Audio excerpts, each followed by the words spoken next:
Hello and welcome to the Patio Slave podcast. My name is Tony. I'm here as always with Anthony and Nate. How you guys doing tonight? It's good, man. It's not a Friday. Sometimes we record on Fridays. It's Thursday night, but I'm in a good mood. It feels like a Friday. It does feel like a Friday. Yeah, I'm doing good too, man. Just wrapped up work, ready to nerd out. Nice. Yeah, it's Thursday, June 11th. This will go out probably Friday, June 12th for everybody. We got a cool episode in store for you. I want to start off with, you probably just, if this is your first time listening to us, it doesn't make much difference. But if this is not your first time and you're here, after listening to a few other episodes, you just heard our first ever intro music. So that came about. I got a couple of buddies, both Nomar Slevik and Donnie Golden. I asked them that they both do a little music production and beat making and stuff like that. So I asked them to come up with maybe something short and sweet that would kind of give us a good vibe going into the podcast, and they hit it out of the park. So Nomar Slevik, check him out. He does all kinds of stuff. He's done some hip hop. He's done a podcast. He's written a couple of books. Google Nomar Slevik and you won't be disappointed. There's a lot there. I'd love to get him on at some point. And Donnie Golden as well. Guy I've known I've known both those guys for like 15 years. So they knocked it out of the park. Slevik? Yep. Slevik. Nomar Garcia Parra back in the day for the Red Sox. Nice. So yeah. Yeah, like you said, Tone, they nailed it. It's the perfect hybrid kind of tone for what we're trying to talk about on this podcast. So it's perfect. Absolutely. Yeah. So I did ask both of those guys at some point. I'd like to do a quick little short for the YouTube page where they explain how it all came together for us. Because they told me the story and it's cool. So I'm going to save it just in case we can get them for that. Because if not, I'll tell it later. But it's funny how that came about. But yeah, they killed it, man. So pretty cool stuff. Tell us, let us know what you think about it. If you heard it, you liked it. We plan on using it here going forward. So pretty excited about it. So we're only going to mention the comments that are positive. Yeah, we'll never exactly. So with that being said, hit the socials real quick, at Patio Slave on Twitter and Instagram. Check those out there. Just hit 1,000 followers today. Pretty excited about that on Instagram. So thanks everybody for peeping us there. We really appreciate all the feedback we've gotten on our post there.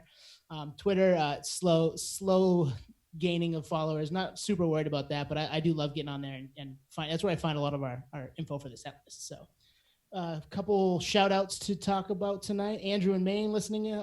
He's reached out to us and said he's enjoying it, and Rick in Maine as well. Slick. So thanks, man. Much appreciated. Love you guys for checking us out. I'm going to throw it to Anthony. We got what's the segment tonight? So main segment for tonight is what we're calling Whatever Happened to Those Guys. So it's a segment. We all prepped a couple bands or artists that we enjoyed in their time, and for whatever reason, they slipped off our radar, whether they slipped off their own radar or, we lost sight of them. But in some cases, we would have loved to hear more from them or, at least in my case. So that's the segment, whatever happened to those guys. Yeah, we each picked a couple of bands there, so we'll go through that towards the end. But we're gonna rock the set list a little bit today. First, we get some interesting stuff that popped up on our news feed this week that we want to start with. So, with that being said, I think the first thing I'm going to throw it to you, Nate. The indie music venues article you sent us a couple days ago. Speak a little bit on that. Oh my gosh, we called it to an extent a little bit. I think with the Troubadour doing a GoFundMe on raising some capital to kind of keep them sustaining for now. But there was an article that came out a few days ago kind of saying that a 90% of all kind of independent venues are at risk of not returning post-COVID. So obviously COVID's kind of a recurring thing behind the scenes. Hopefully it's dissipating a little bit, but 90% of independent music venues. So those are like small clubs, theaters that are independently owned, that may not be owned by Clear Channel Live Nation. So they're independent and small margins. They're making a little bit off the top on the ticket price and paying their servers and bartenders and merch staff and security and everything. It's just it's a tight ship. These are legacy venues that bring iconic bands and shows that we reminisce all the time. And a lot of the reminiscing about these shows is the venue. So yeah, seeing that was a blow to the heart for sure. And the thing is with you think about all the downstream impacts of that. So if bands can't tour? Because I mean, you got to figure you got all the big bands that go the Clear Channel or, that whole route. But then most of these independent bands, I mean, that's the bulk of the band. So if they don't have an outlet to tour, that's almost like when football with the CTE, like the concussions, when that came out, I go to like, well, then the youth, they're not going to get into football. Well, that's like this. Bands won't start. Bands will decide, hey, if I can't play out, I don't want to just be a band to throw it up on Spotify or SoundCloud and hope for the best. Yeah, that's a great analogy, actually. Yeah, well, if they've got nowhere to go to play shows, these independent venues, it's about 2,000 of them in 50 states. They're tiny hole in the wall clubs that you get to see. Maybe you saw one of your favorite bands growing up, and they've gotten bigger and they're playing bigger venues now, but they had to start somewhere. And a lot of these bands started in these tiny clubs.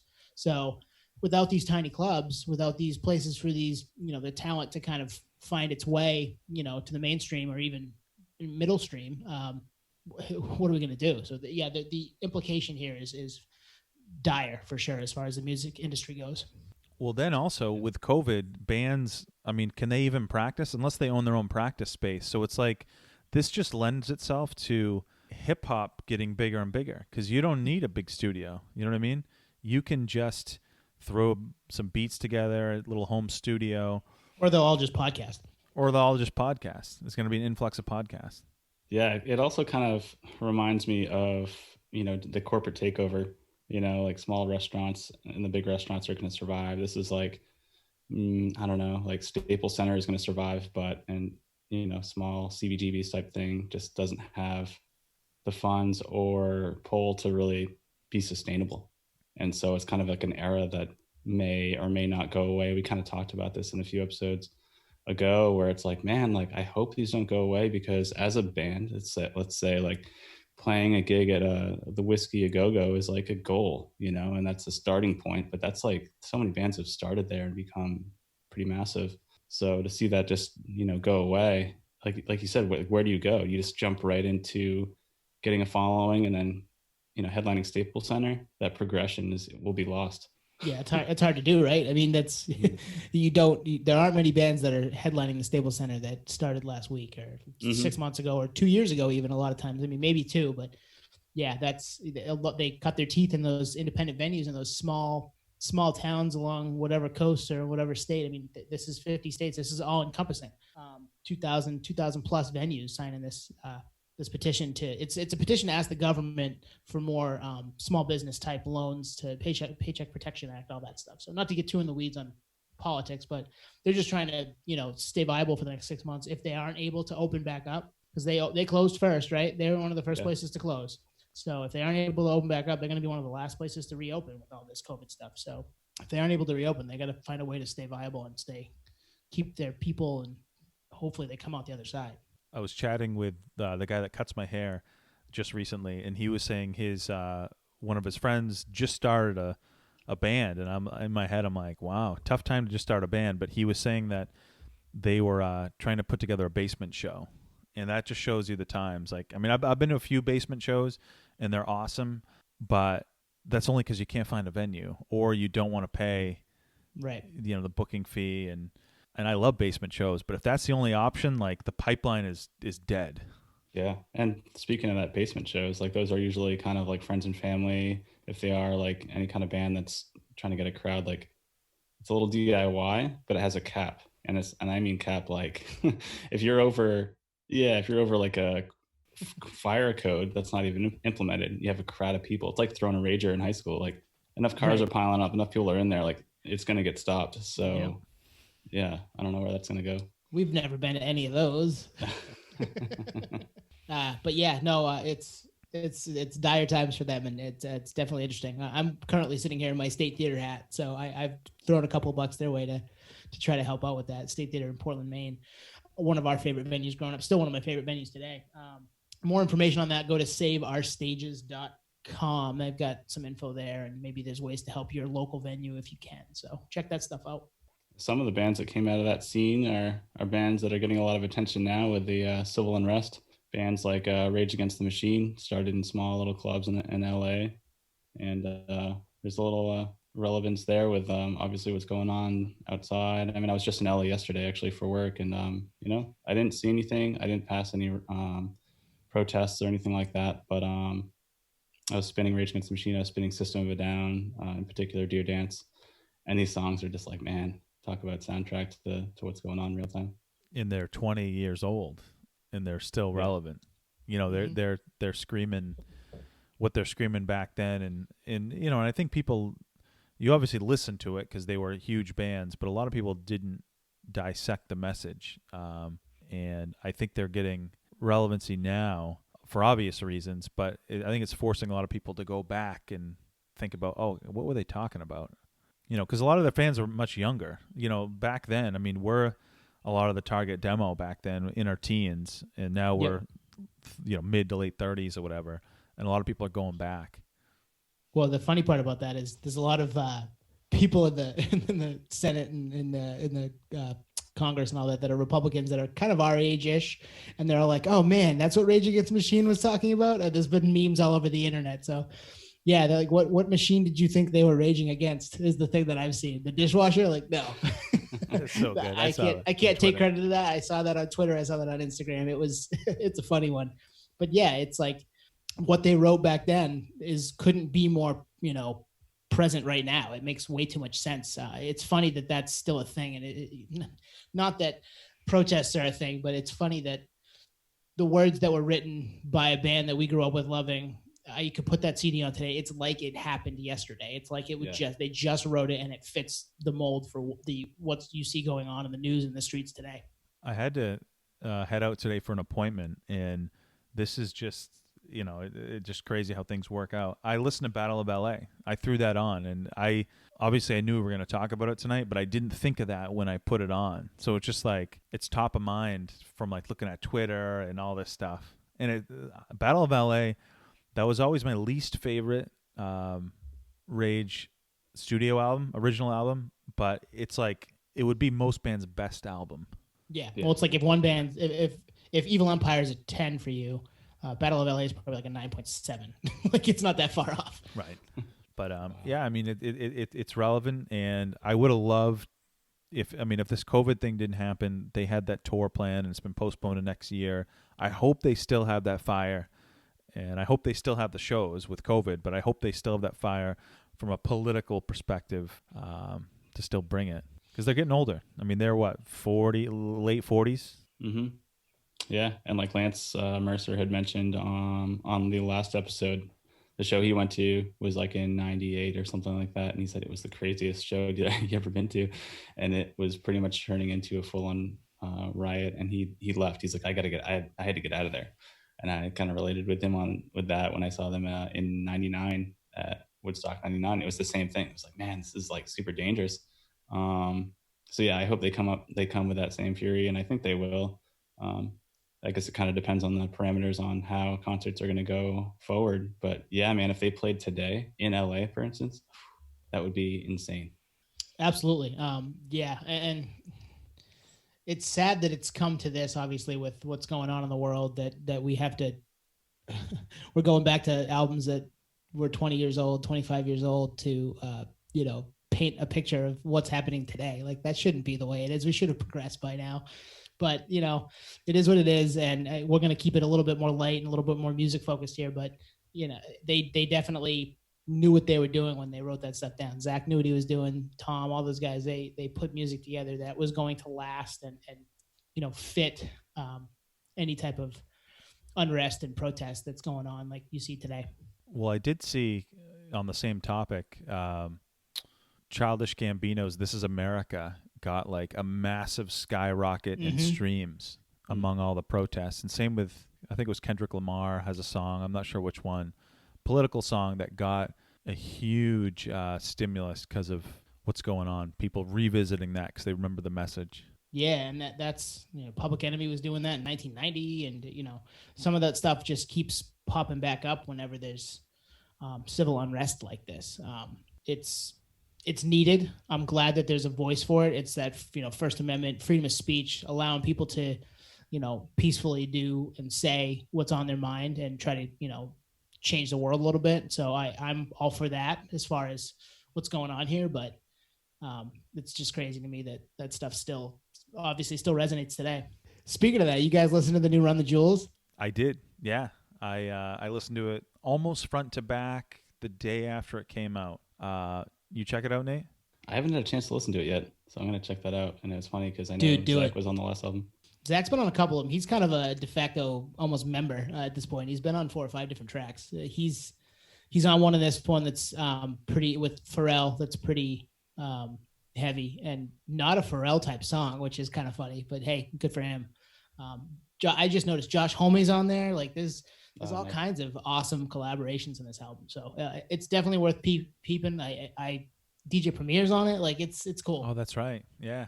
The thing with the track that Zach De La Rocha's on is he's not in it till the very end.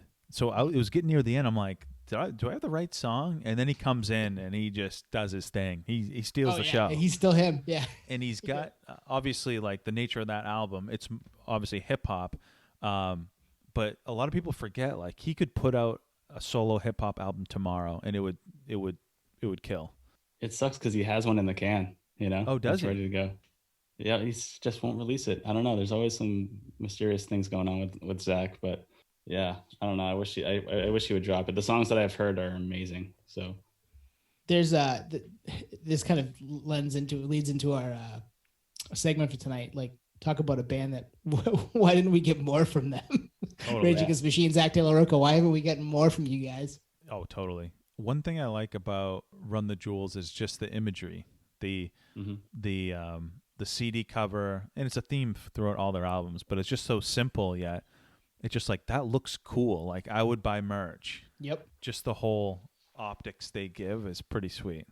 They released it for free last Wednesday. It was supposed to come out last Friday, but obviously with the world the way it was, and Killer Mike is pretty politically active. LP too for his part. They were like, let's just put it out.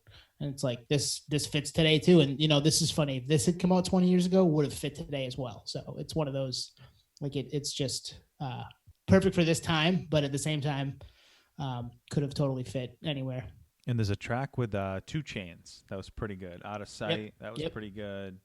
But I love that, the imagery. They just change up the color basically from album to album. Yep. It's like Weezer, you know? Yeah. It's like this is now the Pink album, RTJ4. Weezer, but Magenta. a little heavier concepts as far as the music goes, right? they were actually supposed to open for Rage on this upcoming tour. Were. I know. Yeah. All the more reason it would have been great to have it because those guys, obviously, they're friends with Zach. He's been on 3 or 4 different tracks, and it would have been a perfect fit having them open. You know, they fit that mold, fit that sound. It would have been great. I totally forgot about that Run the Jewels was opening. Are they going to open the 21 shows? I hope so, but I don't know. I hope so too. Yeah, I'm not sure. I don't think it's announced. And when they do announce them, we're all going to be at those shows, right? Maybe we can make a little nerd field trip. I would hope so, yeah. We're going to need to get to shows again, man. Yeah. There's like 5 Madison Square Garden shows, I think. It would be cool to go to New York and do that. I've never been to Madison Square Garden. It's been years since I've been in New York, so that would be quite the trip. And that's one I'd like to go. Like on any 5-date stint, you want to be the first night. Oh yeah, when the place is just bubbling, ready to go. Yeah, first Totally. night or last night. First night. I was or gonna last say the last night's also epic, but yeah. Oh man, because everybody's like, "Hey, this is the last chance we can see him here." Obviously, they come back at some point, but in that run, it's what I hope doesn't happen. And I mentioned this in the segment we just did, is that like the moment doesn't slip by them. In the sense of with Rage and Run the Jewels, it's like, this would have been the perfect time to tour. Those two. Perfect time. And it would have been crazy. They would have captured the moment, but I think they still have it in them for sure. And with they were gonna be in wherever the Republican National Convention was too. They were gonna play a show around the same time to kind of be the opposing view factor of that. So that it would have been cool to have them be that juxtaposition. Yeah, they're like anti, corporation, and it's funny because they're raging against the machine on all fronts, but they are a band that we buy all their stuff, all their records, their merch, posters, supporting the band in every way we can. I don't know if you ever noticed, back in the day, the website used to say all merch, all t-shirts are not made in sweatshops. Like they like purposely went out of their way to figure out a way to have a supply chain that was, viable and trustworthy and not against their core ethics, which I thought was really cool. So I feel like they're most likely still doing that today, because that takes a lot of due diligence. But I remember seeing that specifically, being like, man, these guys are really like, they don't let anything slide. Just cool. And being signed to a major is one thing. You got to get music out there somehow, and it kind of goes into our next subject. I think Warner Music going public. I know. Is this true? It did, didn't it? It looks like it did. Did it already? I wasn't sure. So yeah, Warner Music's IPO arrives with roughly $12.5 billion valuation. Damn. Yeah. So my first reaction is I love to dick around with stocks, and the main reason why any company goes public is to raise capital. Mm-hmm. And it's typically companies in their infancy or near their infancy.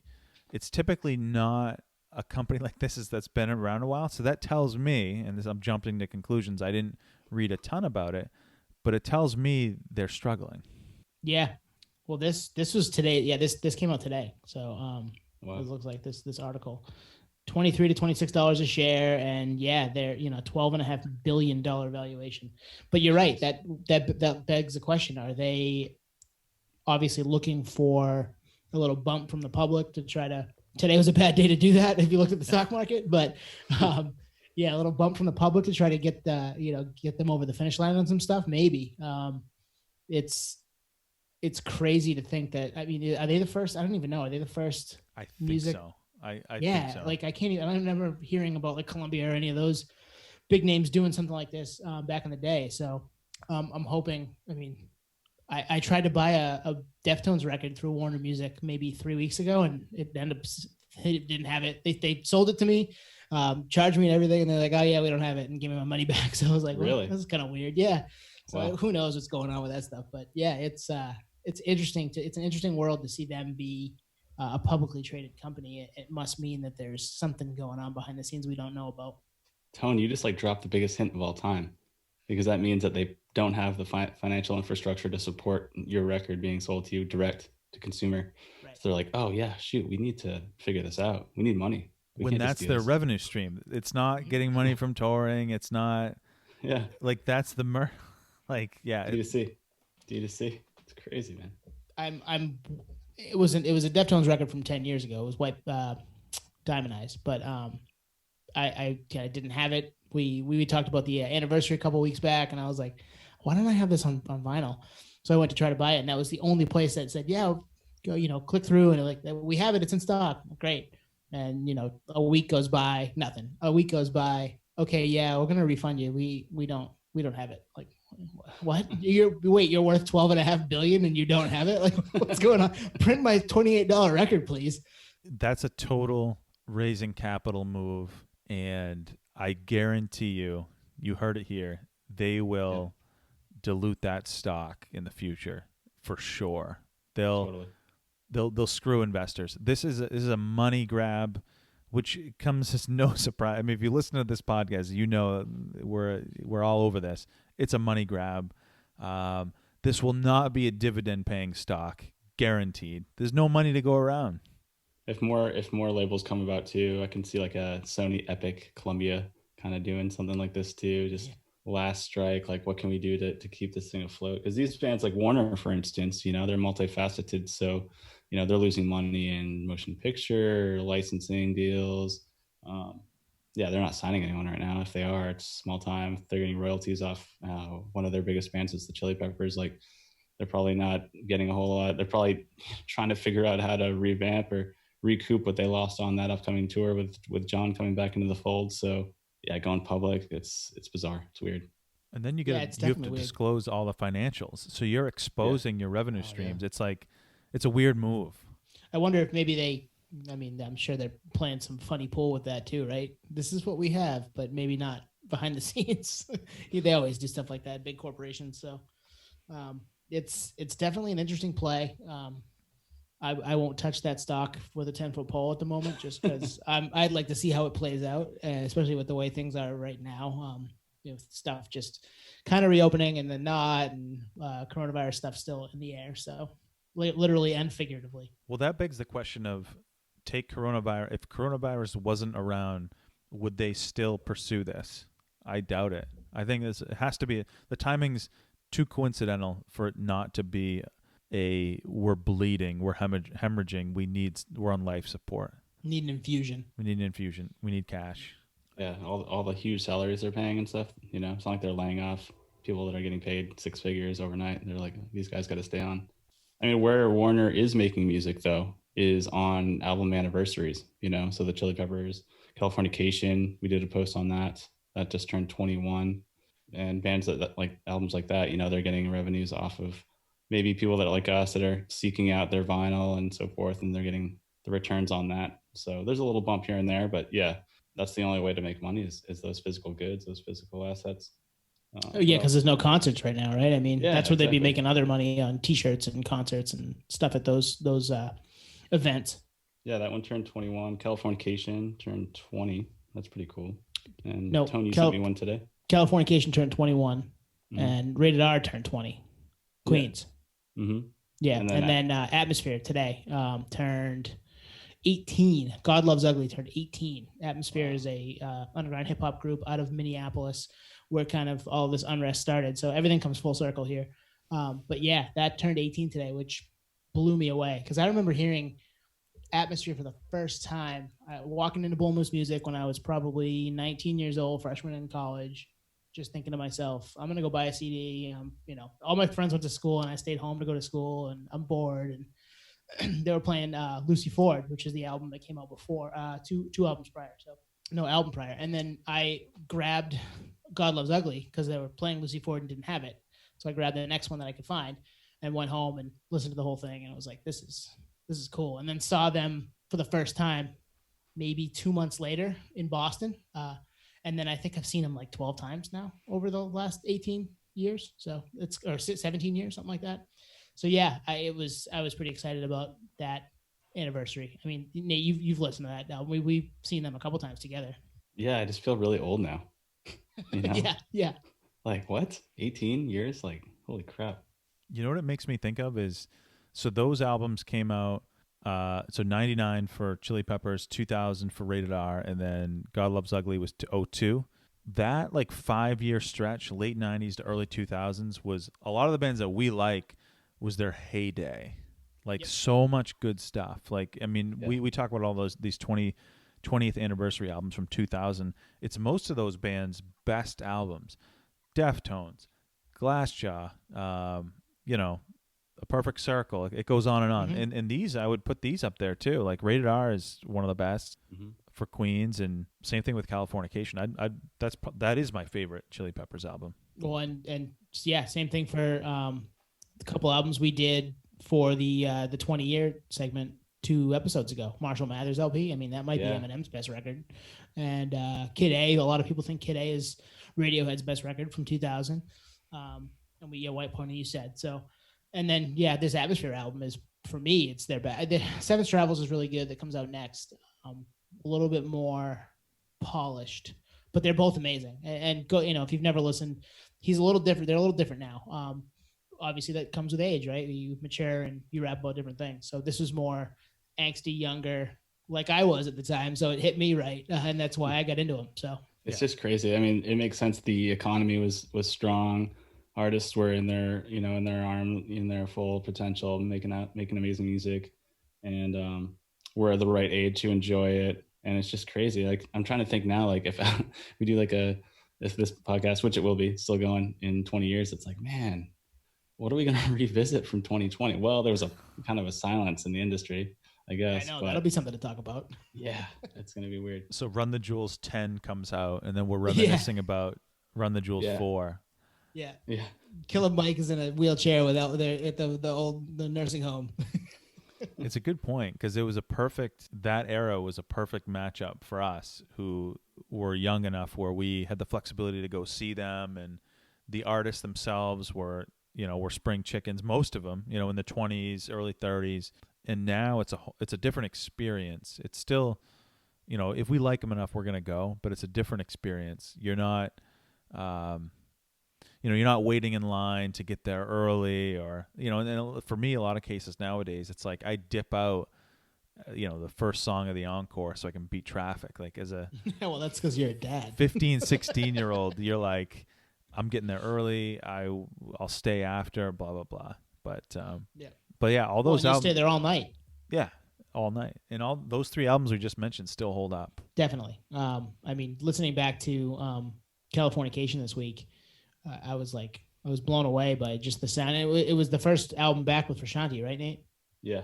So it was one of those, like, this just everything fits again. Like they'd put out a couple albums without him, and they were okay. And there's some spots that are good.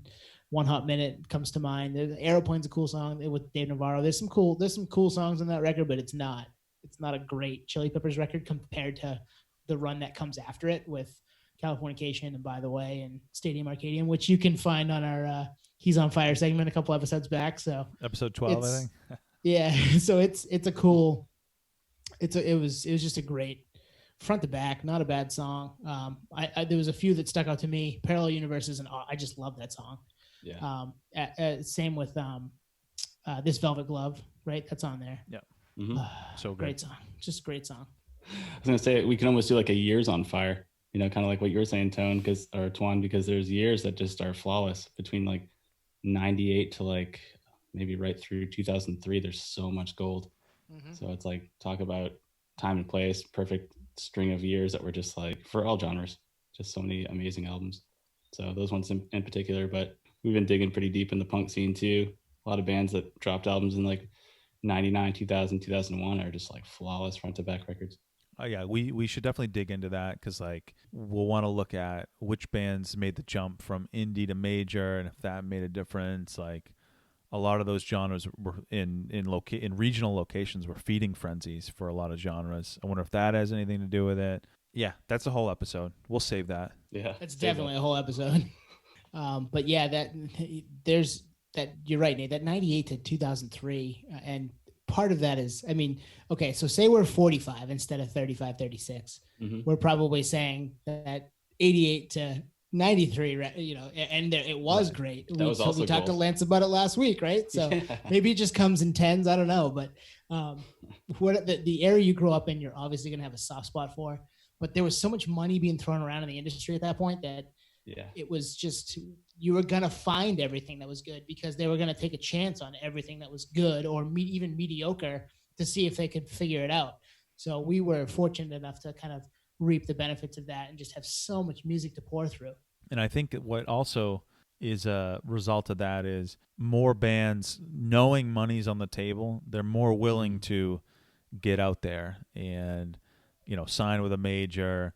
And, there are some bands where their major label debut, it is their best. A lot of people think it's the opposite. In some cases it works. Other cases it's a disaster. Definitely. But yeah, when you throw money around, people come. So we're here, Spotify, if you're listening. Yeah. Joe Rogan money. Yeah, well, we don't even, again, like I said a couple episodes ago, we don't even need Joe Rogan money. We take like half that. And split it 3 ways. A quarter? I'd split a quarter of his money with you guys. Yeah. We're doing this for free. Oh man. But no, it was a pretty awesome time to kind of get to grow up and have music to listen to and stuff to pour through, because there was just so much of it. I wish we had the ability to stream back then, and we did, but not to the level we do today, because we would have been able to hit more and find more. Like, I'm finding stuff that came out 20 years ago now, and I'm like, man, where was I on this one? I didn't want to pay $8 for it or whatever it was to buy this, $10 to buy the CD. So that stuff's starting to become a little more easy to find too.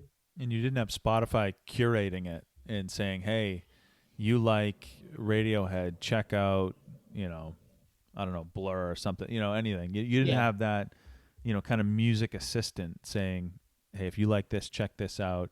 So that's part of it. Certainly, yeah. So no streaming, and a lot of it's pre-internet. Yeah, we whatever we heard on the radio is what got pushed to us. So, and then we'd have friends that were a little more into different scenes that would help us with that. So that was nice, but it would be a lot easier to just find that stuff now. Super analog. Yeah, going into a record store and digging through stuff, like you're kind of starting with what you know and kind of going outside, but you only have so much time. Yeah, to have something curated for you and recommendations, like that's pretty sweet. People are lucky. Kids are lucky these days. Yes and no. I mean, Yeah. they've been stuck at home for the last 3 months, and they're a little more susceptible to depression and all that fun stuff. So, but yeah, I mean, I know Twan and I used to leave study hall junior year. It was the last block of the day. We didn't have open campus, so we weren't skipping real class, but we'd leave it was the start of our fourth block. We'd get in Twan's car. We'd drive over to Portland, go to Bull Moose, and just look for CDs, just used, new, whatever. What's out this week? What's out today? Let's do this. The time that we came out, we in there maybe 10 minutes to one, and we came out and your car was gone. Oh yeah, and it was it was street legal. It was late arrival, early release type of stuff. So it was we're good kids.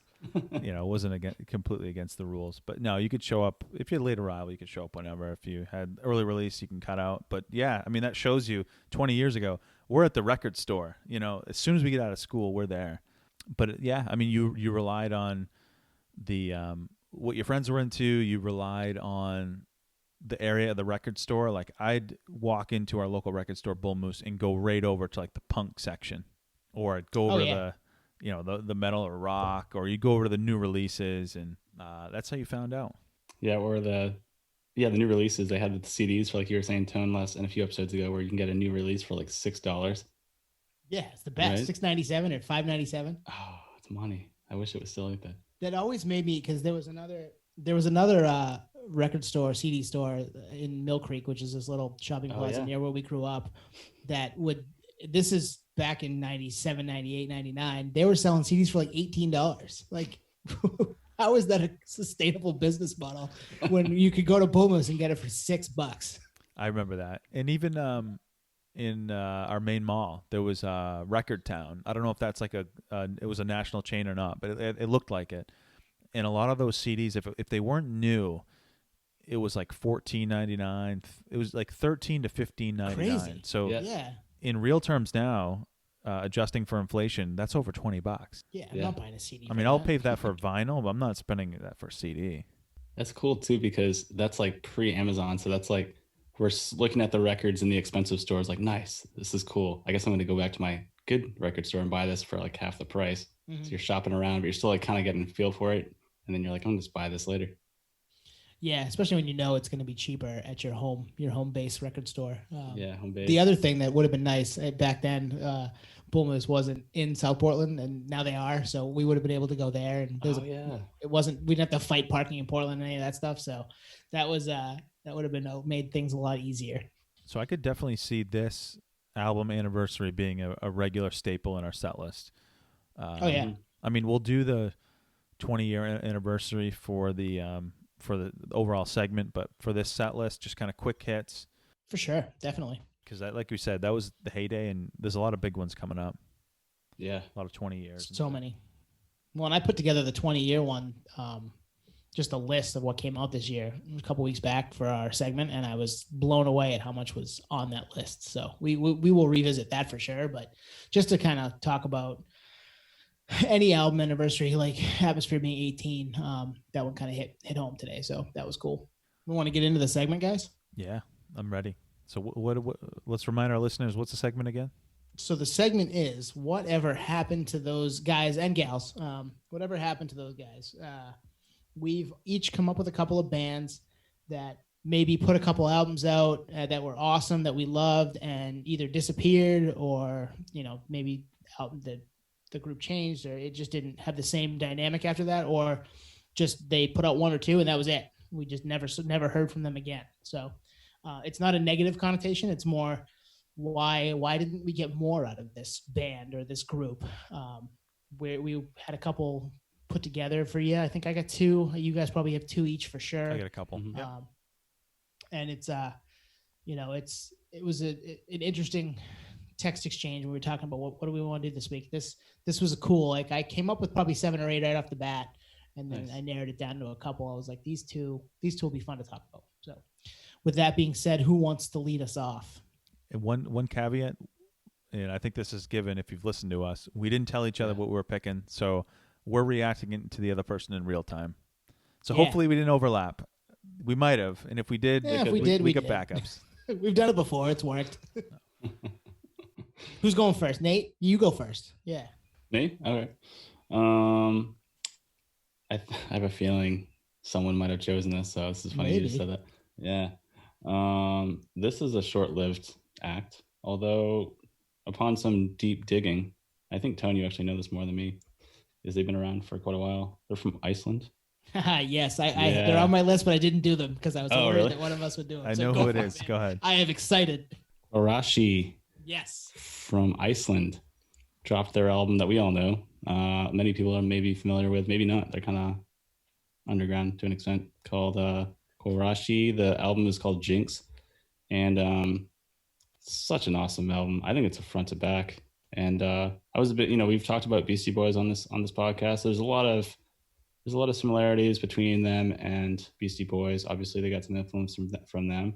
But yeah, they're all the way from Iceland, so they kind of are a small little grassroots group of kids that kind of organically grew from 97. They dropped an album. 99, they dropped an album. 01.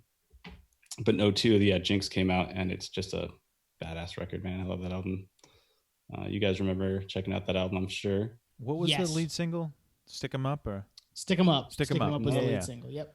And that did it get radio play? I think it got might radio have. play. Yeah, MTV had the video. There was like a boxing match. Yeah, yep. They even did a licensee deal with Smirnoff. I don't know if you guys remember that Smirnoff Ice. No. One of the members is in the commercial and everything. I remember seeing it, be like, "Oh my god!" And I had no idea. Yeah, man, I think it might be on YouTube. And they're playing one of the songs in the background. I can't remember which one, but I remember seeing it, being like, "Man, I don't think anyone in this room knows that that's a band from Iceland." You're like, that's Quarashi. Like, bro, that first album's amazing. Yeah, exactly. Oh, their first major release. Yeah, exactly. Yeah. So those other ones you were talking about, Nate, those came out in Iceland. I ended up going back and trying to download. This is in my pirating music days. Don't come after me. And I found their albums that came out not in America. Jinx was the major American debut and the only one that we ever got, really, for the most part. So interesting factoid, Nate, and sorry to cut you off. That album is not on Spotify. Jinx is not on Spotify. Really? So there's something legally there, or with a label or something.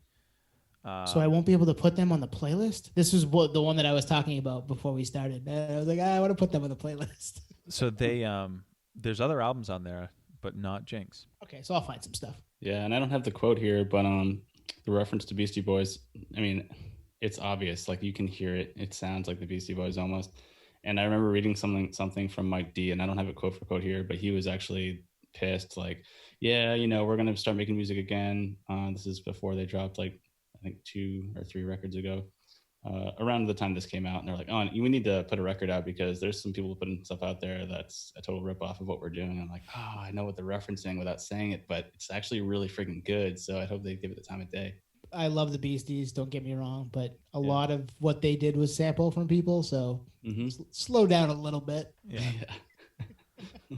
So what year was Jinx? 01? 2002. April 9th, 2002. 02. Nice. So then what happens? I mean, that, like you said, commercials, radio. Do we know what happened after? They had members kind of slowly drop off. So I actually almost had the chance to see them in Boston. They were doing a $2 bill tour, MTV $2 bill tour. And it was like Andrew WK and Apex Theory.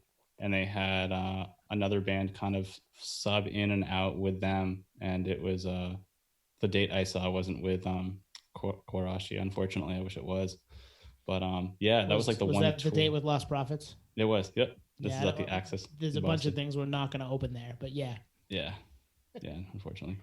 So they weren't on that date with the Axis. Yeah, this is an 02. This stub is literally like $2. It's pretty sweet. But yeah. So yeah, like you said, Nate, the members dropped off. There are 2 guys that rap. One has kind of a higher voice. One, I don't know their names, and they're probably hard to even read or write because they're Icelandic. But for me anyway. But there are 2 guys that rapped, and the kind of higher pitched guy, he left after this album, and they brought in another guy who sounds just like him. Yeah. which is always the case with bands, right? Like, how can we fill that hole that we had before? Let's find the person that sounds just like him. So they put an album out in 04, 05, 04, I think, called Gorilla Disco, which has some pretty good songs on it. Came out in Iceland in 04 and came out in Japan in 05. We never saw it here in the States. I just downloaded it because I found it on the internet. So it's got some cool songs on it. It's them with just, the two rappers and, the rap rock type thing. It's very similar to Jinx. Not quite as good, but very similar. I can't pronounce any of the names. I'm looking at the Wikipedia right now just to pull up just the names. They can't pronounce my Italian name, so. Well, no, it's funny because I'm looking at the names and like the first thing that comes to my mind is Nomar Slevik because it's got like that. Yeah, it's got that same kind of look. Shouts to Nomar for the song, the intro. But yeah, that album was great. So freaking good. Yeah, so they kind of went away, and I guess they officially broke up in 2005. So members were kind of dropping off. New members are coming in, like you said, that sounded identical. So maybe people wouldn't notice, or at least it was close enough to keep the legacy going. But yeah, they officially called it quits in 05. And I actually tried to like find the members, like try to get them on maybe. Yeah, and, of course you did. just get some intel, maybe even for this segment, just like, I actually spoken. So forth. But yeah, man, they're kind of a mystery band, and it's even more of a mystery now with the Spotify thing. Like maybe there's a legal battle there between territories. They're in Iceland, but their music rights are owned in the US, or yeah, it's probably pretty messy, unfortunately. Yeah, Jinx came out on Columbia, and that was obviously their only American release. But I remember going to it was like a flea market type thing with Twan and buying that CD for like $4, and I wore that fucking thing out. I listened to it all the time. Sweet. I have one of those 12 by 12 flats, like the cardboard posters of Jinx, which I can't imagine there's too many people in Maine that have one of those. No, you might be the only one because I don't have it, and I'm a huge fan. So. But yeah, that album was a banger. Like they fit the narrative of where'd you go? Because I wanted more out of you. And I mean, gosh, yeah, it sounds like they were still doing stuff, but like. They broke up in 05, so you only got 2 or 3 more years out of them. Mm-hmm. I wonder what they're doing right now. You know what I mean? If they're still involved with music or what.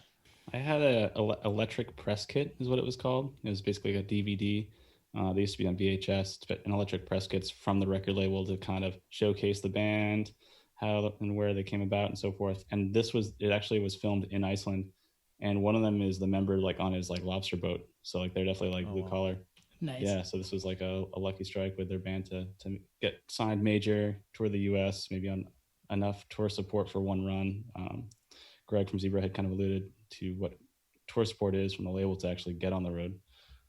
But maybe it just ran dry, and Columbia was like, well, you sold some records, but we're definitely not going to press another album for you. And they had to go indie, but they only had enough financials for them to tour maybe in Iceland. I don't really know. I just like you said, I wanted more so badly, and it's actually one of the few records from like a band that's kind of small time that I would love to have that on wax. To have that on vinyl would be dope. Yeah. Was it ever pressed, Jinx?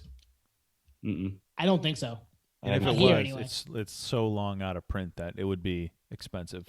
I haven't seen it, but I'm like, man, like I wish there was a way to just like request things to get pressed. That's a business idea for someone. Obviously, it's pretty complicated legally, but Yeah. Well, it's like the whole pre-order process. They could do some type of like a GoFundMe or what's the Kickstarter to do something like that. And Nate, you said that there might be some where they're not on Spotify. There might be a legal battle with that too. So who knows? We may never see something like that. So lame. Check out Mr. Jinx. That beat is so cool. I love that album. That song is great. It's so good. It's just such it's a front to back. There's not a bad song on there. If you grew up with that kind of music, that kind of rap rock, but they came at it a little differently coming from Iceland. So it was unique. There wasn't much sound. There was stuff that sounded like Beastie Boys, but their vocals and the way that kind of hit was different. So that was cool. In the album, there is an album on Spotify. It's called Anthology, which has looks like everything from Jinx. They dropped that in 2011. That was probably a cash grab of some sort, but I get it. Like, why not? Oh yeah, it's 54 tracks, so it's So I'll find something then. Don't worry, guys. Check the playlist. It'll be good. Nice, sweet. That's a good pull, Nate. Do we want to jump into the next one? Yeah. Yeah. You want to go, Twan? So I'll go. So right. it's interesting. This next band is not too far in terms of sound from Quarashi. Wow. And drum roll, drum roll, drum roll. Shooty's Groove. Damn it, you took mine. No Oh, way. yeah. Are you serious? I had Shooty's Groove. Oh yeah. All right, let's get into it. So let Yeah. let me just run down. Like I got a couple minutes worth of kind of the story of these Do guys. it. Yeah, do it. And then we can all react. So Shooty's Groove, if you'd never heard of them, they're like a rock rap group from the Bronx, New York. Started in early '90s. Think like 311 meets Funk Junkies meets Beastie Boys meets Quarashi. We'll say they had a couple albums and EPs. One of which I didn't know this until I was researching this, but they had a split 7-inch with Downset, who I saw that. Yeah. was one of the bands one of the first like heavy bands I ever saw in Portland, Maine, which was pretty cool. Kind of a rap rock group who actually had beef with Rage, Downset, which is so funny on so many levels. But yeah, Shooty's Groove, they signed a Roadrunner, and they broke out, how most of us heard of them, in the late 90s with I assume it was a major label debut, which is High Definition. Mhm. So I know in our circle that was it was a big record. It had L Train, Mad for It, Dear God, Young City Boys and Girls. It got radio play with L Train, but after that album, I personally never heard from them. And I went on their wiki, and so High Definition comes out in 2009. I'm sorry, 99. 10 years yeah. later, in 2009, they put out another album. I couldn't find it on streaming, anything, like couldn't find it anywhere. But Wikipedia says they're still active, and they have largely the same lineup from 92. So they have from 95. So from 92 to 95, they replaced their bass player, but from 95 to now, same lineup. But I guess they broke up after High Def, and a couple members spun off and did a different band called Dead Fly Syndrome. But then they got back together in 04. So if they got to back together in 04, they've only put out one album in 16 years. But I can't find anything on these guys. I was digging, but I know for me that was a time and a place album where it checked every box: the rap, the rock.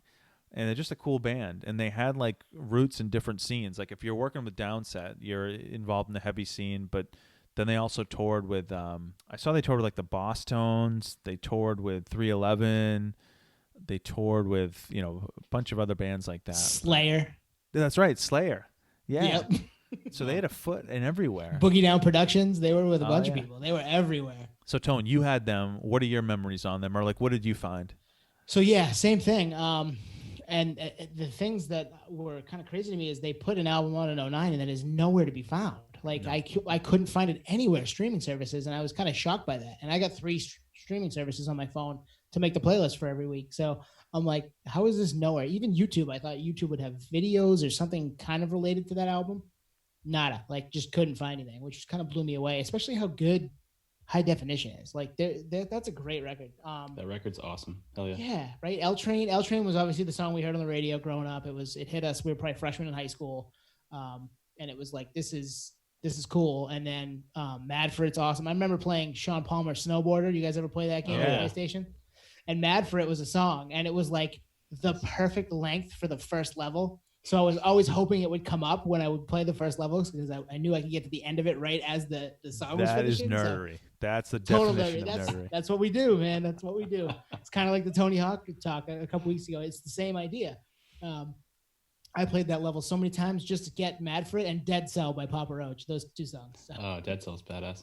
Yeah. So it was that. Those are kind of my first, inclinations, thoughts on Shooty's Groove. I'm just kind of surprised that album that they put out 10 11 years ago it's like nowhere to be found. It doesn't make sense to me. Now I want to go to the record store and see if there's a CD somewhere.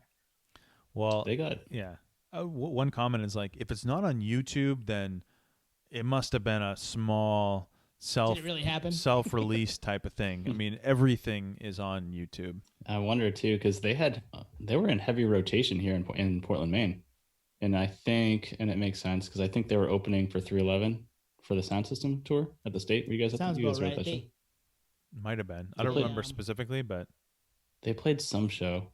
for that album, and then they were playing them super heavy. Setlist only has them at Orono twice in 98 and 99, but I'm sure Setlist is not always super accurate as far as that goes. I definitely saw them in Portland, but yeah, they might have doubled. Oh, they played in Portland. I actually think I have. It's one of those stubs that I might have a stub, and I couldn't go because it was probably early enough that I was too young, and my parents were like, no. It was probably like 98, and I was 14. They're like, no. Well, why not? I mean, look at me now. I probably should have gone. Exactly. But yeah, I mean, they fit that mold of I kind of feel cheated. So if anyone from Shooty's Groove is listening, we know you have more music out there. Throw it on streaming. We would be all about that. And I just going back to High Def, that one was so good. In my research, I saw that they had put out that first album in 95? Yeah, I think it was 95. Yep. Yeah, 94, 95 called Jive, which was Jamming in Vicious Environments. That is a song with Charlie Tuna on it, doesn't it? From Jurassic 5. I don't know, but it wouldn't. They collaborated with him at some point, which obviously fits that mold too. So, and then they put a very hard to find live album out too. Between that and an album they put out in 97 called Hypnosis, which I also couldn't find anywhere. Did you guys see that one anywhere? The only thing I saw was High Def, and then the first album you just mentioned. Yeah, so that, I mean, just weird that they're active. There's all this music that might have been made at some point, but you just can't find anywhere. In today's day and age, it's very odd. That is weird. What label were they on? A couple. Okay. Yeah, I saw Roadrunner. I don't know what album came out on Roadrunner though. They started on Mercury. Hypnosis came out on Roadrunner, and then High Definition came out on Reprise. And then they signed to a Japanese label after that, which I couldn't find the name of. So yeah, they were all over the map. And what's kind of telling is, so High Def comes out in 99, and then right after that, I guess they broke up. And then a couple of the guys formed a different band. So obviously there was interband dynamics, obviously. They form a different band, but then they get back together in 04. So you'd think, and again, it looks like it was all the same members. So I don't know. Something's going on there. Yeah. It's an interesting, the whole thing is weird, and it fits this segment perfectly. Like what happened to those guys? Yeah. Like there's just so many questions and not enough answers for us to figure out, like, why can't I listen to them right now more than I can? I listened to High Definition today because I hadn't in forever. I threw it on while I was prepping for this, and I was like, this is still a banger. There's no bad songs. Like they covered that XTC song from '86, Dear God, and they made it better, I think. But that's just me. Yeah. Do you know where they're from? Bronx. Brooklyn. Yeah, Bronx. Oh, yeah, Bronx. New York. Bronx. Okay. Because I was just thinking they might have been dropped by their label, but maybe signed to a multi-album contract, and therefore were restricted to put out new music until a certain year. I'm thinking of California as a right-to-work state, so you can actually kind of break that clause in the record contract. But if they're from New York, maybe that clause doesn't exist. I'm just getting super legal nerdy here. Could be. Although, What album, Tone, did High Def come out on? Reprise. I feel like that had to have done... That's fairly major label at that point, right? Yeah, but I feel like that album had to have done pretty well commercially, and maybe we were just blind to it because it was big in our circle. I mean, it was on the radio all the time. Mm-hmm. But yeah, I'm looking it up, so check it out. That's a good poll that both of us had this. I know. When you were like, no, this is a cool one, I'm like, damn it, I bet he has Shooty's Groove. That's man. crazy. Especially because we did grow up together, right? Yeah. It's just funny because you narrowed it down to that, and you have so many others. That's pretty cool. Yep. Well, you got to figure. Reprise is Madonna's record label. Oh, is it? Mm-hmm. Yeah. Well, you got to figure, for a band to be in this segment, they have to be at least, 10 to 15 years old. We're not going to put a band on here that's 3 years old. You got to give them time to make the follow up. So the window is, I don't know, anything probably pre 2010 to 90s. Well, and this is one of those, like, their major label was their best, I would say, right? Yeah. So because like Roadrunner probably, you could argue I think they're a subsidiary of someone, but yeah, true major proper. Yeah. Oh, this is definitely their best. From what I heard, there's multiple albums out there floating. Right. Yeah. I can't speak on Hypnosis. I can't speak on that one that came out. I think it's called One it's called One in 2009. I can't speak on those. They're nowhere to be found. I'm trying to find what it I'm trying to find what how many units they moved, but that's even a mystery. Like, what are these guys? Mystery band. I mean, Interesting. I know. I think you're right, Nate. It probably didn't perform, or the interband dynamics took over, because I guarantee you that album did not go gold. Yeah. Which in hindsight kind of surprises me, just given how much they were around at that point. But well, yeah, I mean, they were getting pushed on our local alternative station, right? I mean, they fit that rap rock mold of that time. I can't even find a Billboard. No. Well, it shows you the smoke and mirrors for fans. You see a band on the radio, you see them in a luxury tour bus on tour with, you know, a band that you do know as a support actor or whatever. And you're like, oh man, they must be crushing it. And, you know, now we're older and now we know how things really work behind the scenes. And it's like, yeah, if you don't make quota, man, the record label's not going to keep promoting you. There's other bands that are coming right after you, or that are already signed, that are legacy bands, the Reprise, for instance. Obviously Deftones is like their all-star band. So who knows? This is really cool though. And you're splitting it 5 ways, you know. So the story checks out, I guess, now that we think about it. But they were so talented. You'd think at some point a piece of that group would do something that made some noise. I don't know. Maybe not. I mean, that happens, right? The whole industry is littered with stuff like that. So, all right. I guess I can jump into my other one that I had researched. Yeah. So this band, this might come as a surprise, having listened to us a little bit. I know you guys will be on board, but it's definitely different than a lot of what we've talked about to this point. But I guess this band formed. Yeah, go ahead. Is it Duncan Sheik? No, good one. No, is it Saliva? It's Saliva. It's Flagpole Sitta. What's his name? That's a song. No, I know. Band was Harvey Danger. Harvey Danger. Harvey Danger. Danger. It's Harvey Danger. It's not Harvey Danger. No, these are good guesses though. I'll give you another guess. I just want you to add Duncan Sheik to the playlist. That's why I said it. Okay, perfect. Barely Breathing. Barely Great song. Has to be. Great song. Song's badass. Yeah, perfect. Good tangent, Nate. I fucking love it. Hell yeah. Do you guys have any other guesses? Will we give you a hint? Okay. So you said it's a little off the beaten path. It's newer. Maybe. It's not off the beaten path. It's actually very, very commercially friendly. It's just not. It's off our beaten path. That's what I mean. Off our beaten path. You are definitely talking about Adele. Yes, you're right. Whatever happened to Adele? She got skinny. She looks great now. Good for her. Don't fat shame. Don't skinny shame people. That's stupid. Yeah. She looks great. Good for her. No, it's not Adele. It's a good guess though. Nate, we saw these guys. Twan, you might have been there in 2012 in Portland at the State Theater. No, but that's a good one. Okay. It was Halloween in 2012. We saw these guys, Nate. Fun? It was fun. Yeah, it was fun. Yeah. Nice. I was there. Yep. You were there too. Yeah. So that great show. They dressed as friends. Yeah. Yep. Because it was Halloween, and Nate Roos came out dressed as like Monica or something. It was ridiculous. But he hit all the notes in person too. So I got to give him credit there. That was an epic show. It was much better than I anticipated it being. So, but yeah, they formed in 2008. They're a trio. Jack Antonoff and Andrew. I'm going to draw a blank on his name. I wrote it down, but I can't find it.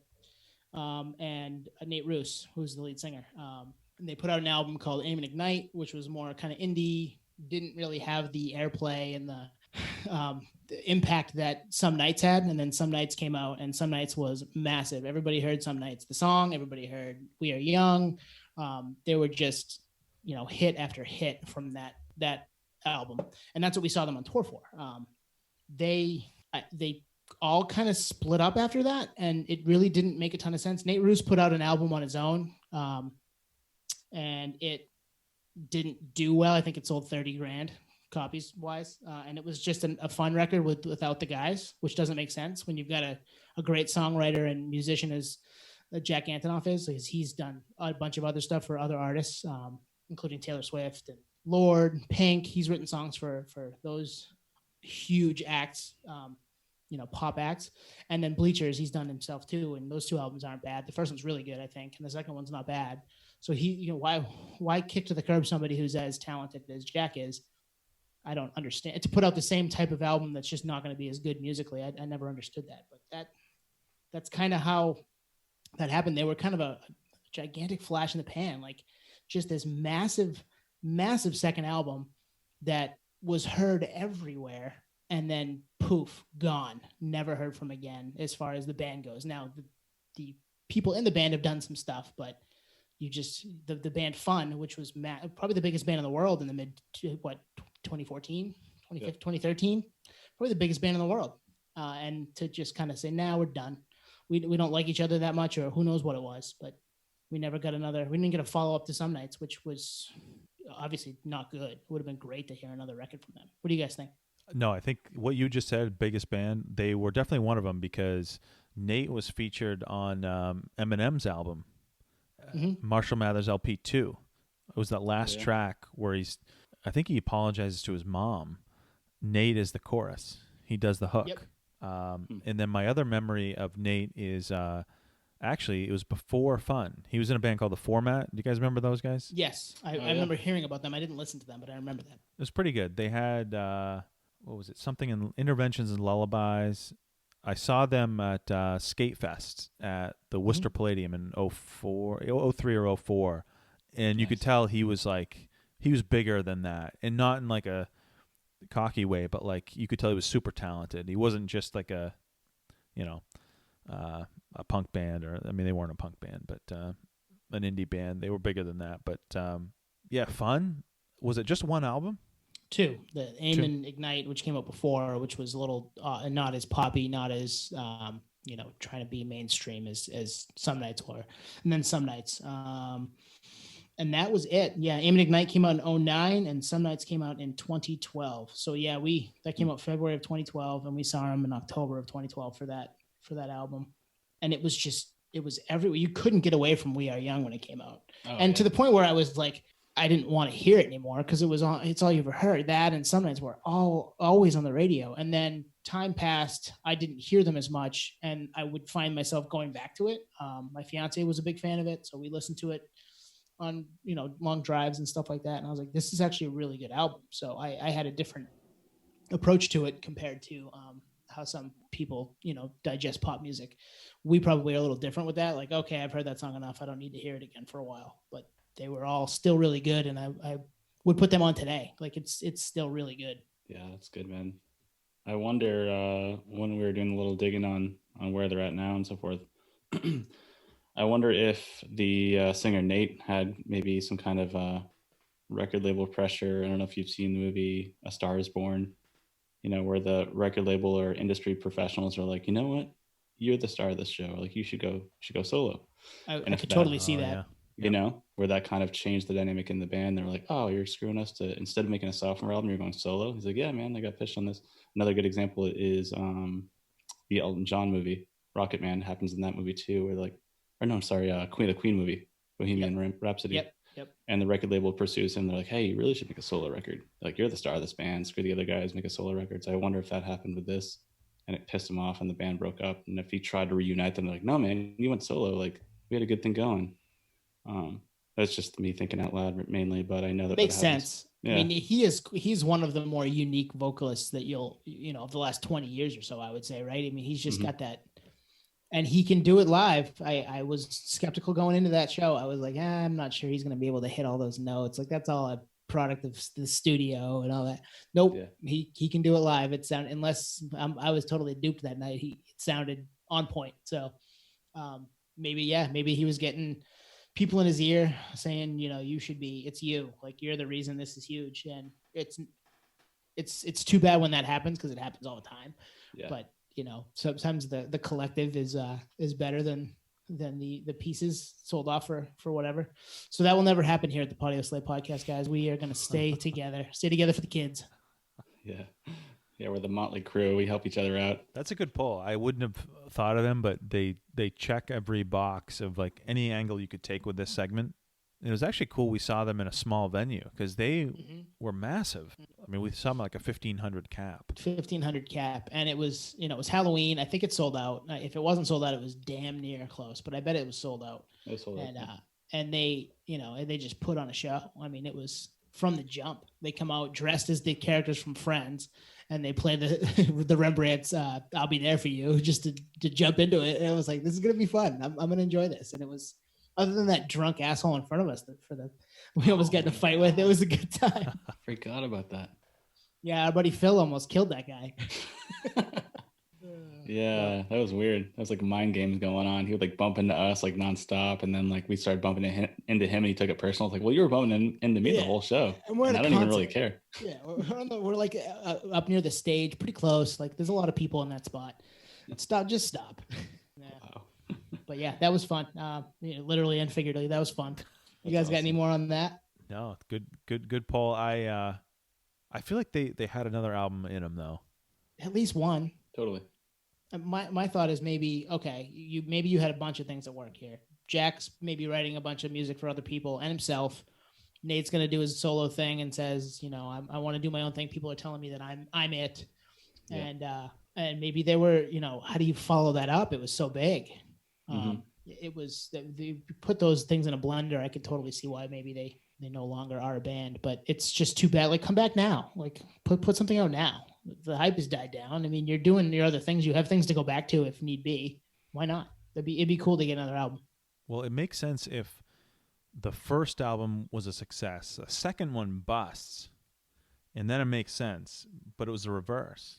The first one was nothing. First one was nothing. The second one was massive, and then it's done. Like, most bands don't leave on a high note. They fade out. Yep. Mm-hmm. Cool. All right, Nate, you ready to do your next one? I am. You guys, do you have any guesses? Ooh, give us a tiny little hint. 90s. That's a tiny hint. Early or late? I mean, this could be. Like mid 90s. Okay.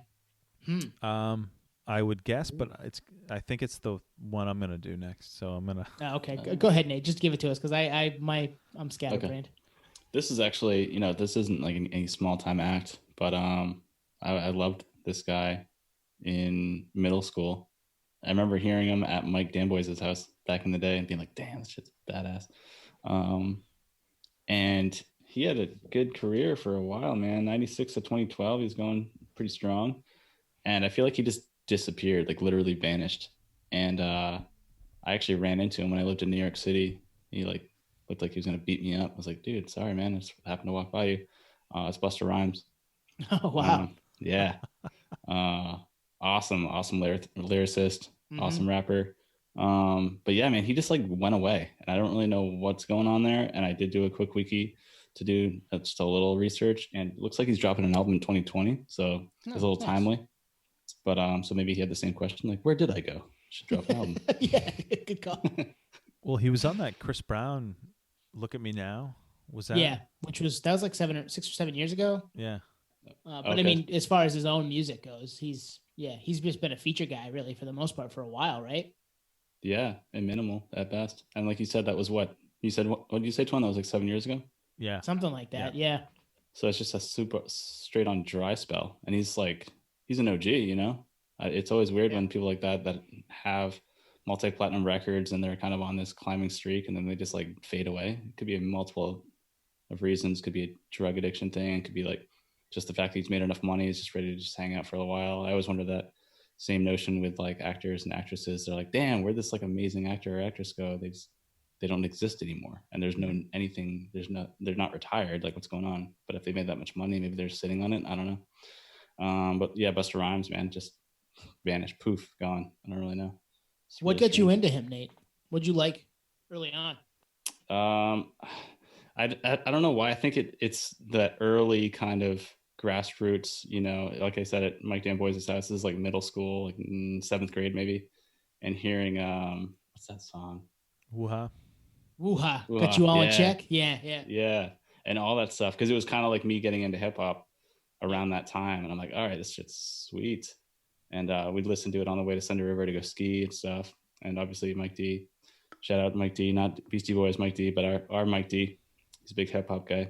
But I just loved it, and I like the pace. I like how it's fast, and he's definitely like a battle rapper. Definitely, that's like his grassroots, He actually got beat by Eminem. That's like part of the reason Eminem probably got the courage to be like, you know what, I just beat Busta Rhymes. So that's saying something, especially where Busta could go as fast and as hard as anybody for pound for pound. That guy had flow, and he could do it quick. And I just remember "Give Me Some Mo." Remember that song? Oh yeah, that's the song that I love. Yeah, so good. And just like such just a great beat, and his delivery is awesome in that song. Flip mode's the greatest.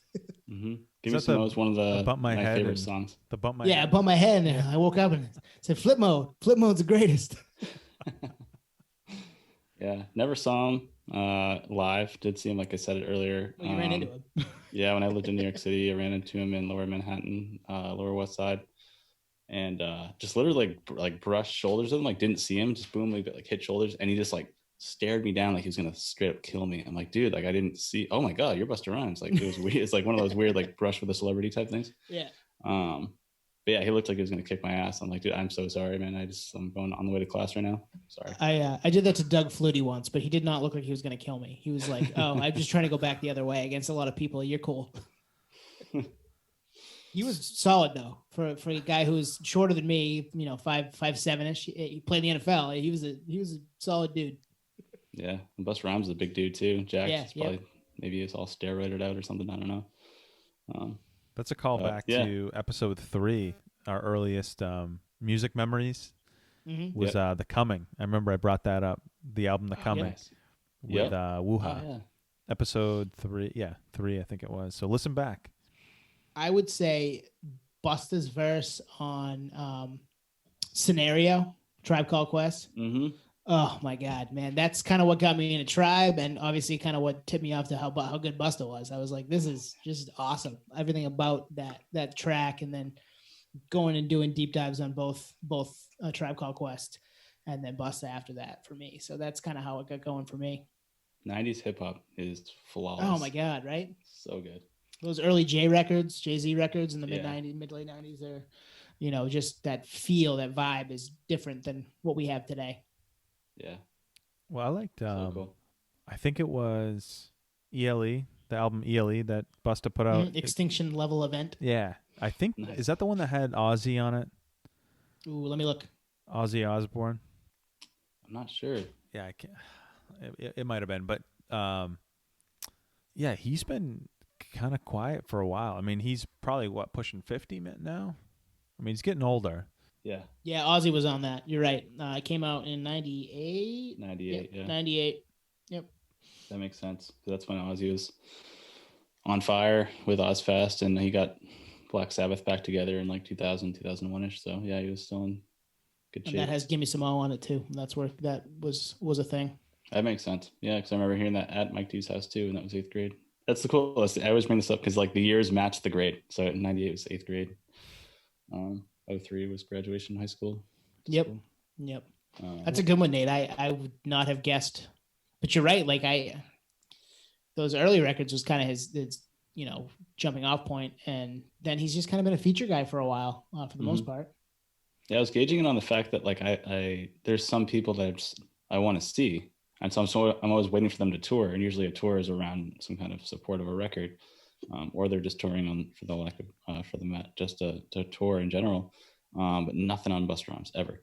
There's a few like Rock the Bells festivals where he was on like kind of select dates, but then again that goes back to like 2010-ish or 11, 12, so nothing recent, and I'm always on the scour for artists that I haven't seen, literally to cross them off, and that's one that just keeps getting delayed, and who knows what's going to happen now. But yeah, I think with him, if we answer the question of the segment in a literal sense, like whatever happened to them, he's cashing back catalog checks, he's financially stable, and he's just the feature guy. I think that's what it is, and he's older, so he probably figures my best music's behind me. I'm hanging it up. Although I looked at his wiki, and he has a new album planned for 2020, I guess. Yeah, that's what Nate said. Yeah. Yep. Oh yeah. That's cool. Yeah. Well, maybe because the last one was 2009, so it's been 11 years since he's put anything out. And I didn't visit that one or the one in 2006 either. I think probably the last one I checked out was 2002. So it's been a while for us. Yeah. That 2012 and 2020 album that's supposed to drop, Twan, by the way, is a collab with Dr. Dre, so that's going to be pretty cool. That could be good. Oh, wow. Yeah. Yeah, that's got potential. I mean, I'll check it out. Oh, definitely, especially nowadays. It's so easy to do. Yeah. All right, Twan, you want to toss us out your second one? Yeah, I'll kind of tease this and see if you guys can guess it. Yeah. Nice. Formed in 92. Ooh, I love the 90s. And I'm going to backpedal a little bit because they're still active. And I would have thought they called it quits in the mid-2000s. Quintessential alternative rock, alt-rock radio band. Creed. I know they're coming back, so. And I saw that too. It's not Creed. A couple more hints. They put out 3 to 4 albums in the 2000s, in the 90s. And then in 2002 had probably their biggest commercial success. And you saw some changes with them aesthetically, like with the CD cover. You could tell it was label influenced. It's 3 words. Man, Our Lady Peace? Our Lady Peace, exactly. Nice. No way. Yeah. Sweet. Nice. So let me qualify this. So, yeah, started in 92. I think they had 3 or 4 albums in the 90s. They had Naveed, Clumsy, Happiness is Not a Fish You Can Catch, Spiritual Machines. And that had, Clumsy, Superman's Dead, One Man Army, all those songs. Clumsy is so good. So good. I mean, great albums. But then fast forward to 2002, Gravity comes out.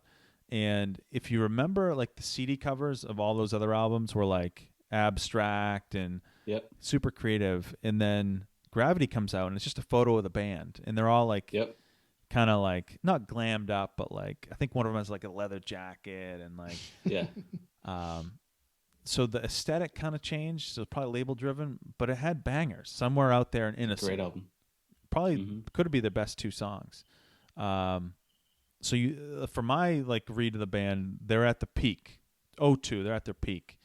And then after that, before I kind of researched them for this segment, I would have thought that was their last album.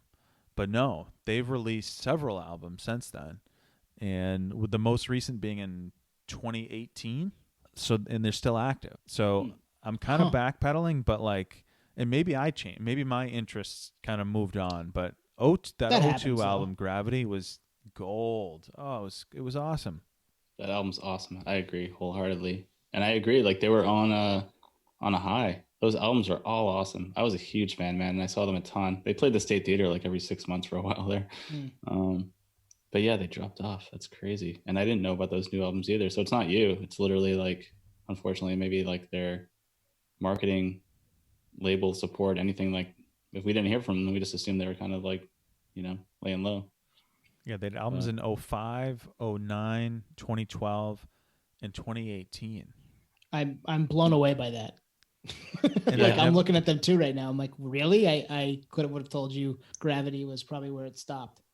And you look at the CD, because a lot of times you can if you didn't hear it, you might recognize the visuals of the CD cover. I'm looking at all 4 of them, and I've never seen these albums before.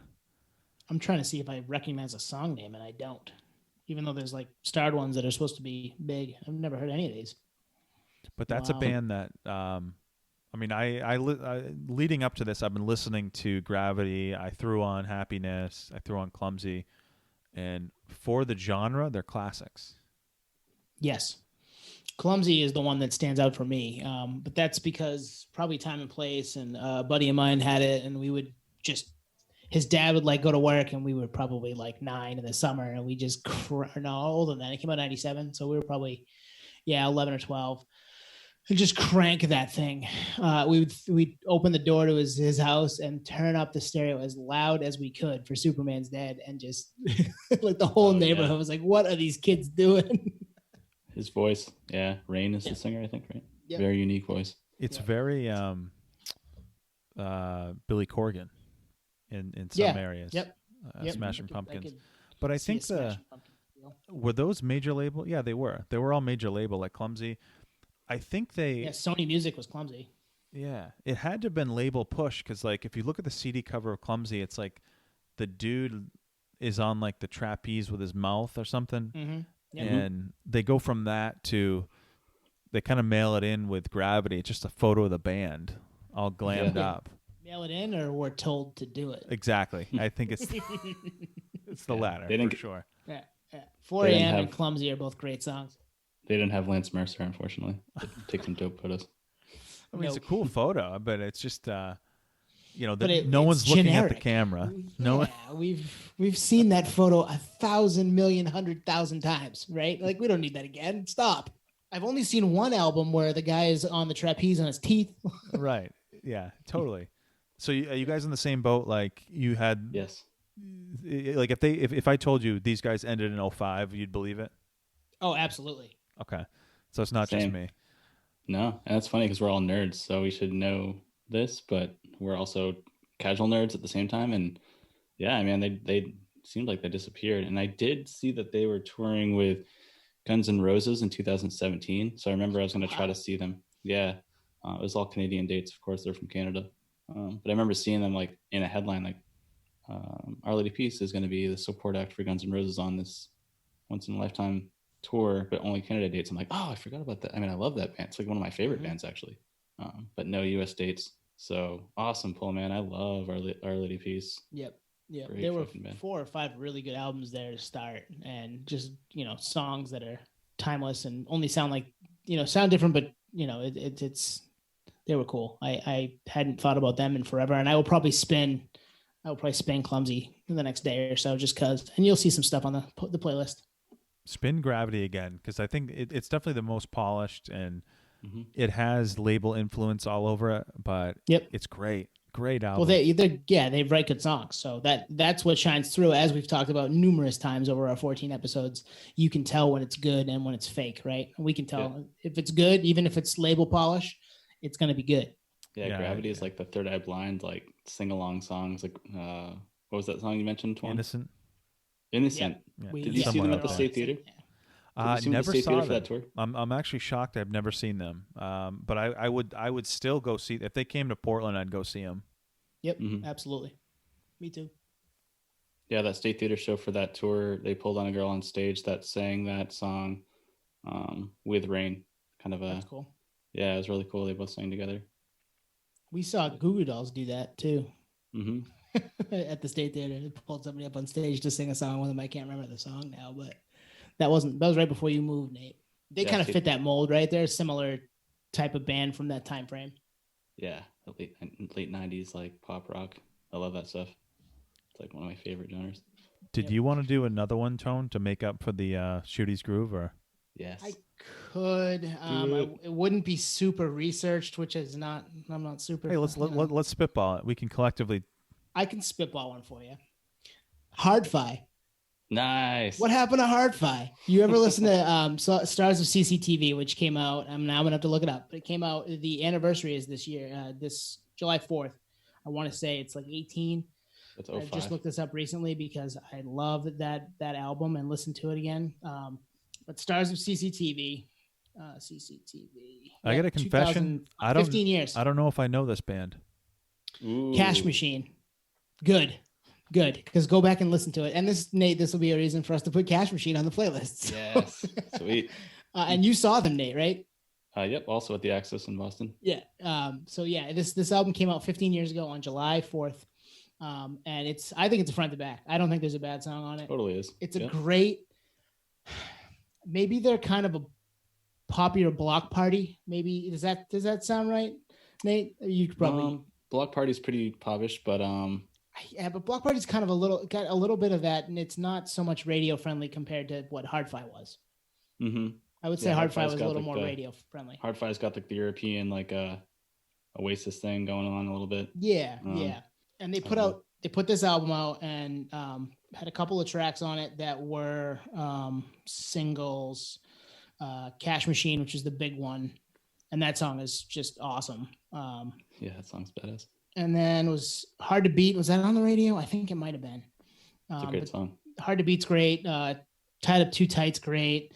The title track, the last song on the album, Stars with CCTV, is awesome. Move On Now is awesome. It's a front to back record. Twan, go back and check it out because you'll like it. I think I just don't understand. This was fairly big, I thought, and they put out another album not long after. And what year was this again? 05. So the Summer name, of 05. I feel like I maybe know the name, but I wouldn't know the sound at all. No. Yeah, Tied Up Too Tight was a single, and then Hard to Beat was a single. Tone, this is a good example of a band that was from Europe that would play the States and play places like the Axis where I saw them in Boston, small cap. And they'd go to Europe and be like co-headlining or like headlining like major festivals in Europe. So polar opposite of like it sold 1.2 million copies worldwide. Wow. Nice. Yeah, I mean, it was on. It came out on Atlantic, I believe. Mm-hmm. So yeah, they were set to be fairly big, and then they put out an album in 2000. Oh boy, I gotta find it now. A couple years later that I've never listened to and need to give it a whirl. But then they kind of just disappeared. Like that was the end of them, unfortunately. So I don't understand it. I'm not sure why they didn't put more out, because I just that first album I listened to it the other day and it's still really good. Like it wasn't a time and place thing. It holds up. I like it a lot. Very kind of pop rocky, but different. Nice. I haven't heard that album since then, actually, so I'm gonna check that out again. Yeah, peep it. It's a great record.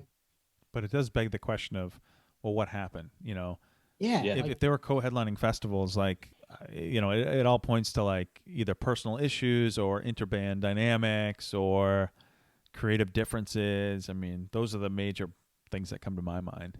Yeah, I just there must have been, or the second album bombed and that was the end of it. Like maybe they had a 2-album run and that was the only thing that was going to go for them. So yeah, they looks like they formed in 97, put out some stuff obviously that wasn't here. It was where they were from, in I think England.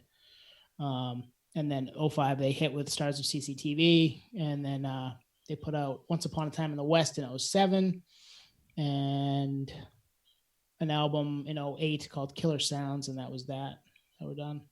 Greatest hits album in hiatus, and they've been on hiatus since 2014. Very weird. I mean, 6 years they're probably done.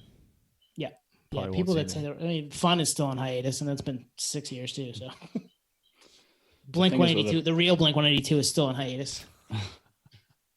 Tom, if you're listening, that big, with an album that big for a debut, though, they can always rely on the anniversary, 20 year or 10 year, whatever it is. So 2025, clear your calendars for Hardfire. Yeah, I'd go see him. They'd be in a small venue, but I'd go see him. Yeah, if the small venues are still around. That's true. Well, the venue will be around. It might just have new ownership. That's true. Nate, it'll be in your basement in Encinitas. Oh, speaking of basements. Yeah. So, I think that wraps it, right? We did 6. We'll probably do that again. I have more. I'm sure you guys do too. So as is a theme here at the Audio Slay podcast, we pick segments that we can repeat, because why not? And we haven't had to repeat yet, so let's keep it rolling. Yeah, that was fun. I will revisit that. And I think we have a shout out this week, right? We wanted to send a shout out to Jason. Jason just started a podcast called In the Basement with Jason Marchuka. He gave us a shout out, and we want to shout him out. You can follow him on Twitter and Instagram at Basement Talkers. So thanks for listening. Thanks, Jason. That wraps it up for tonight. So as you've heard the last few weeks, peace, podheads. Thanks, guys. Sayonara.